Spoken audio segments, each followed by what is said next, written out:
Shannon Mack, it-tfajl Olandiża ta' 30 sena li nqatlet brutalment fit-3 ta' Awwissu li għadda, se tingħata l-aħħar tislima l-erba' wara nofsinhar waqt ċerimonja li se ssir f'Amsterdam.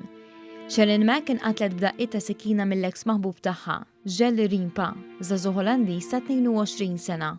U jinsab mixli bil-qtil tagħha wara li allegatament qatilha għax ma setax iniżżilha li ridet ittemm relazzjoni ta' bejniethom. It-tfajla nstabet brasa mħanxra bejn żewġ karozzi parkjati fi triq il-Mastruda xif Santa Venera, tifa tiġibla l-bot mir-residenza tal-Olandiż. One News jinsab informat li l-katavru ta' Shannon ġi rilaxxat għad-difna fit-tmiem il-ġimgħa li għadda. Il-qraba u l-ħbib tagħha mis-sinja jselmula l-aħħar darba waqt ċerimonja simbolika u aktar tard rabata se jikkumpanjaw il-katavru tagħha fi krematorju.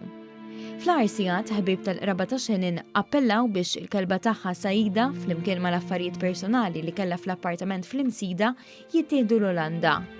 Shannon ma dixmana u qed inħossu ħafna nuqqas tagħha.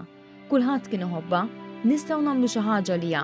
Il-kelba tagħha Saida li kienet ħafna l-qalba qed tħoss ħafna nuqqas ta' Shannon u rridu neħduha l-Olanda flimkien mal-affarijiet personali tagħha.